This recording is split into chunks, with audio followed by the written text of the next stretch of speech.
Hello mates, what's up? Hope you're all doing well. Welcome back to CP Breeze Tech. Today I'm going to show you how to set up Monero-Node from scratch, from A to Z.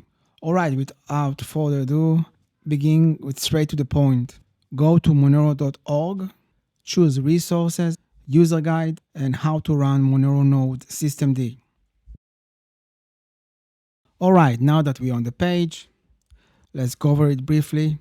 So the end goal, you will publicly offer the following services. So on port 8080, you will provide point-to-point service. That means that other nodes can connect to your own Monero node. So you support the network and you get the blockchain and everything that they exchange one with another. On port 18089, you will provide RPC service for wallets, whether it's your wallet or you offer public service to everybody on the network. Let's go over briefly on this. Why run this specific setup? You will be able to connect your desktop and mobile Monero wallets to your own trusted Monero node in secure private way over Tor. So I'm not sure I'll do the Tor today. I'll show you first how to configure it and then maybe we split it to another video. I don't want to overwhelm and make it overcomplicated. Okay, so why running systemd service? It will allow your node always remain sync as opposite to intermediately running node. So basically every time you boot your server, it will automatically run the Monero service and it will sync with the blockchain. And public RPC service, the public node configure option will broadcast your RPC port to your peer, providing service to anyone use the node connect their wallet to the Monero network. Okay, so this is not mandatory. Let's continue. This is useful to users who don't run their own node. You may enable it by removing the hash sign from the public node in config. So basically, if you want to make your node public, you can do that by removing the hash sign and enable this argument flag. Just bear in mind that it will take a toll from your machine. As you can see to the right, providing public RPC via the flag may use sizable amount of resource on your PC because people are going to use your node, but you support the network. So the assumptions that you have basic understanding with Linux administration, you know the commands, you know how Linux work basically, root access to the server, and recommended 4 GB of RAM, and you need to have SSD. It will work with HDD, but you won't be able to get high performance. It will sync slow. And if you want to make it public that other people will use the node, it probably won't work. It will be super slow and unuseful. Officially recommend at least 625 gigs. The blockchain size is 250. And from my experience, it's grow every year in more than 100 gigabytes. So 1 terabyte drive, I think that's the best case scenario. Or you can prune the blockchain, then you need only 250. The issue with the pruning is that it's less supported in the network because other node won't be able to sync all the historical database from your node. So up to you. I will always use the full node to support the network, but it's up to you. And I use Ubuntu, but basically any distribution will work. I use Mint, but Mint and Ubuntu, they both are based on the Debian, so it's the same commands basically. All right, let's begin with the configuration. And of course, you don't have to use this specific path, directories, and username. You can adjust it as you want, but just remember you need to change it on the Monero script config file and the systemd config file. Let's begin. Add user -- system Monero. So we're adding the Monero user. Copy and paste. I use sudo because I'm not root on this machine. Now create directory for the configuration. So make dir -p etc Monero, that's for the config, and directory under varlib for the blockchain. Again, you can change it as you want, and directory that you would like to keep the log. Then change the ownership to the Monero user with the group Monero, to the folder etc Monero, and the blockchain location folder and the log folder as well. So Monero need to own all those folders. So after we created those directories, let's download the CLI wallet. I will download the GUI and the CLI wallet. Basically, it's the same package. So just the GUI contains the GUI as well. So they recommend to go to GitHub, get it from GitHub. Let's click on the link, grab the last version, run wget and fetch it. Let's download the package.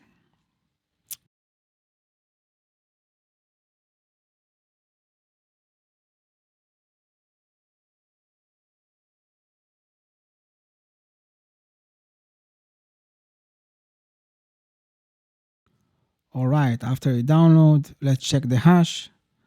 As you can see, they use the SHA-256. So write SHA-256, file name, copy and paste it, see that make sure it's matched to the hash on GitHub. And basically now you need to check also the PGP signature, but I don't want to make this video so long. I already make a video how to check it out with PGP and GPG. You can check it on my channel or other channels. Just ChatGPT it. All right, so file has been downloaded. Let's extract it. Just copy and paste the command.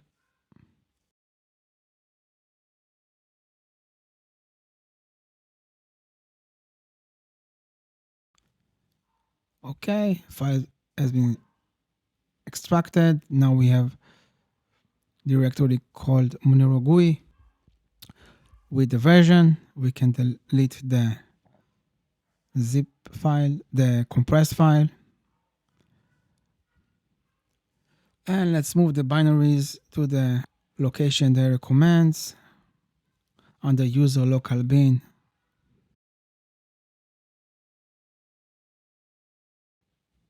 Okay, done. We moved it. Change ownership for Monero for this specific folder. Folder has been moved. And as you can see, all the content owned by Monero user.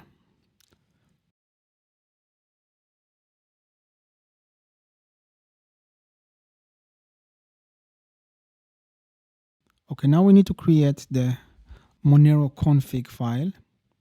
So let's create it. That's the conf file that the Monero-D, the process that runs the node, will load at the startup and follow it and follow the configuration that we are setting here. So we create the file.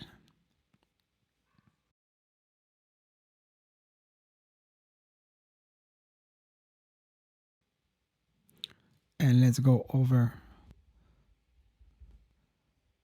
the attribute, the flex that we can enable. If you want to deep dive into that, that's the link. You can see all the options. We start with the first one. So the data dir, I keep it as default under var-lib Monero. Now, if you want to prune the blockchain, keep this flag as enable this flag. Or if you want to download it already pruned, enable this flag as well. I keep it as comment because I don't want prune node, but bear in mind that prune node will provide you the same results. You can use your node. It doesn't affect the privacy. You can see all transactions, but it doesn't support fully the network. The other nodes won't be able to. The other nodes won't be able to fetch all the history from your node, but you will save tons of space, about 70%. All right. Keep default, check update, disable, enable DNS block list. That's block malicious nodes that already been detected. You can add your own banned list if you want. I keep the log location as default. Log level, you can change it to 4 if you want to see who connects, what peer connects, what wallets connect. I keep it on 0. I don't want to see all of that. And the max log file, that's depend on your space. They set it to 2 gigabyte. I think it's too large, but I have enough space on this machine. So up to you. And P2P full node. So here, basically P2P bind IP, that's the default one. You don't have to touch it. So it's 000. It means that all your interfaces will try to bind with other nodes. If you want only on one interface, let's say your one interface or your LAN interface, Just write the IP of this interface and it will work. Or keep it on 0000 and then we'll try to bind on all the other interfaces. I think it's a security issue, better to keep it on one interface. And I keep the default binding port 18080. This option, no IGDI, I prefer to disable it. That means that if you're behind router, this flag will tell the router to open ports for incoming connections from the internet, from other nodes. I think it's kind of security issue, but up to you. I prefer to disable this option. So enable the flag to disable this option. And RPC. Okay, so here, if you want to support the network, mark it as public node, and then any wallet will be able to connect to your node and use it. I would recommend also to enable the restricted RPC because we don't want wallets will send malicious command or try to reconfigure the node. And as you can see, they mention here that the public RPC will affect your performance and resources. So let's see what interface we have here. The local host and the Ethernet host. Okay, we don't have VPN. So up to you. I keep it on default 000.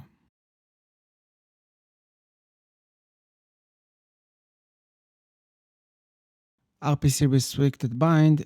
I keep it on 000. It will run on all the interfaces, but you can choose specific interface if you want. It will be listening only on one interface. And here they choose port 18089. So it's not the default because usually the default is 18081, but you can configure it as you want. If you prefer wallets will be connected to any port you want, just change it here. RPC SSL auto detect. It means that if your node support SSL connection and the wallet supported as well, auto detect it and the connection will be secured. Okay, mempool size, that's mean the amount of confirmed transaction that will stay in your memory. That's depend on your RAM. So in this machine, how much RAM I have? I have 8 gigabyte. Yeah, I think 2 gigabyte is okay. Okay, database sync mode. If you want, you can put it on safe and then it will sync slower. But let's say if you have like a machine that tends to crash or you use old physical disk, so it's better keep it on safe mode. Network limits, it's the amount of peers it will connect, outbound and inbound. I keep it as default. And the bandwidth, so now I use my mobile phone data plan. I don't have like high speed, so I will change it from 1 gigabit connection. So I will keep it on 8 megabit and 32 megabit per second. That's enough. I don't touch the Tor. And the rest I keep it as default.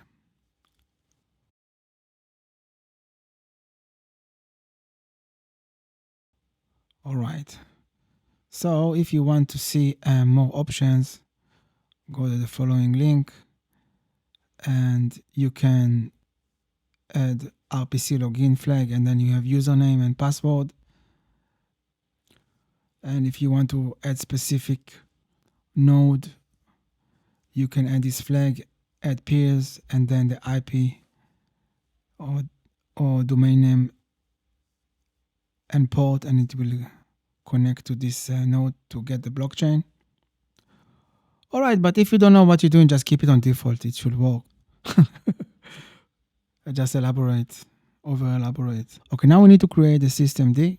Systemd basically it's a file that tell Linux how to start the Monero-Node daemon. It's run in the background. It check this service we just create, and if it's crash, launch it again. It makes life much easier. If you want, you can read about it. But basically, every time you will start your server, the systemd service will make sure that the Monero service will be up and running. And here you set all the configuration, how you want it will work. So let's create this file and you give it description, when you want it to be boot, the location to run. So in this case, we're running the Monero-Node with those flags and tell it to use the monero.conf file we just set. And the rest, I don't want to get deep dive into it, but user and group, how to run the daemon, when to run it, and etc. Okay, so create this file and then You need to tell the system CTL daemon to reload,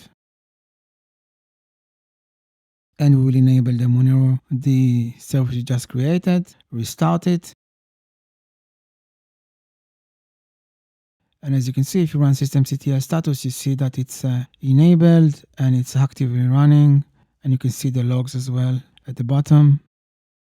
And you can verify it's working. Just check the logs location. You write tail or cat or nano, whatever you want, F, and then you see the last logs live. So I write tail F, and you can see it start to sync. Let's stop it with Control C. And if you run ps aux and grab Monero-D, you see that the service is running as well. You see the process ID. Let's write top, and we see that the Monero-D is working. It's working quite hard, taking a lot of resource. That's only on the syncing phase. It's if you use SSD and quite fast connection, usually 20 to 48 hours it sync. Last time it synced for me like 20 hours. It's depending on your connection and your hardware.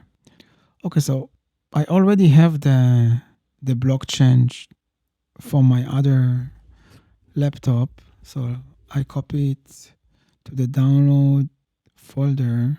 So let's go to the location we set on the log. It's var lib monero bit monero. So it's hidden file. You need to make sure you can see it. And you see the size is 1 gigabyte run now.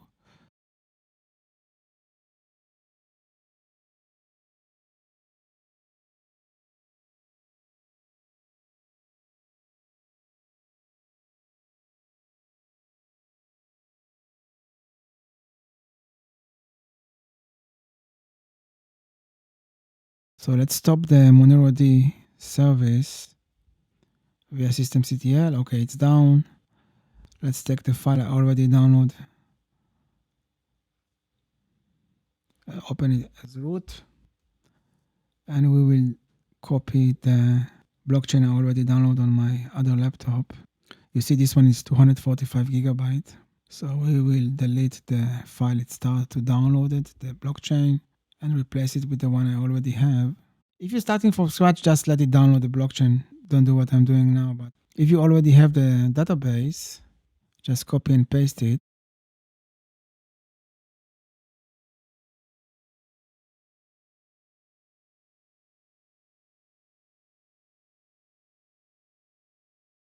Okay, we start the Monero-D again, and it starts to sync again.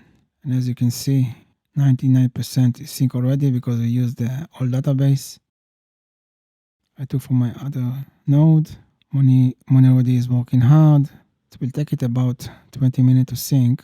You see it blocked the hosted of the malicious node via the DNS, and it's syncing. So it will take about 20 minutes. I'll fast forward it. If you want the Monero-D won't take all the resources of your system, just add the flag max currency and you can limit the value. Okay, so the Monero-D is working, almost finished, 2 minutes. All right, it's fully synced. All right, so now every time you will reboot the system, the Monero-D will start automatically via systemctl. If you want to stop the process, just write systemctl stop Monero-D. And if you want to disable it, that it won't start whenever you reboot the system, write systemctl disable Monero-D. And if you want to start, systemctl start Monero-D. Let's check the database, see the size. Yeah, so the final size is 246 gigabyte. And look at the mistake I made because I copied the database from another machine. The ownership of the file is not Monero, so we need to change it to Monero. So sudo change ownership Monero and Monero group to the database file. All right, so let's continue. Okay, if you use firewall, and you should use, you open port 18080 for the P2P connection, nodes to nodes, and 18089, that's TCP connection for wallets connect to your node.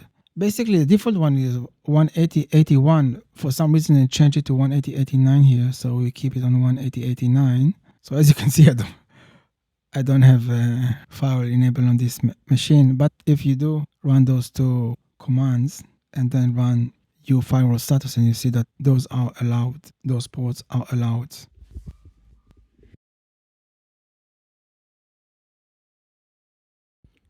Okay, let's make sure that port 18089 is listening. That's the port, the RPC port that the wallets will be connected to our node. And as you can see, it listens on all the interfaces 0000 because we configure it like that. If you want a specific interface, just mention the IP address of this interface. Let's continue. Let's see where we moved the wallet address. Okay, it's under user local bin. Let's go to this folder. Let's run the GUI or the CLI, up to you.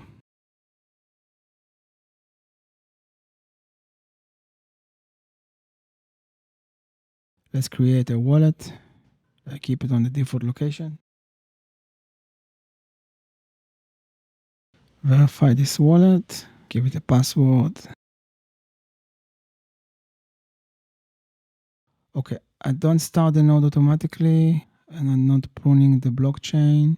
Let's choose connect to remote node, but it's be easier to do it later. Create wallet, enter your password. Let's make sure the Monero-Node is up and running. Yeah, okay, it's running. So let's check now. Node, local node. See, it's already sync. It was very fast because it's running on the same machine. And it's listening on all the interfaces, so it's listening to a local host as well. That's why it was so fast.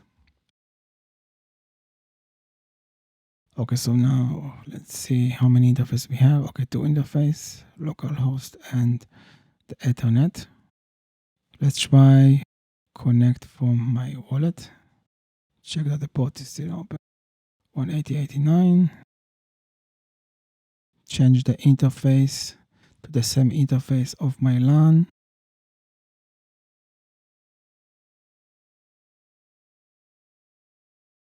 Okay, now 192, 168. Yeah, I'm not behind that. Okay, let me connect another wallet I have on this same Wi-Fi. Open Cake Wallet, create Monero wallet.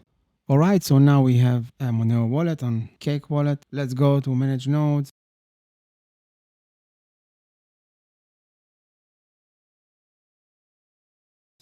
Add our new node. We'll add the node IP that's sitting on the same LAN as us, and the port 18089. What you configure, as you can see, is online. You see the green dot, and it should sync in 1 to 2 minutes because it's a fast connection. It's the same LAN, 100 megabit connection.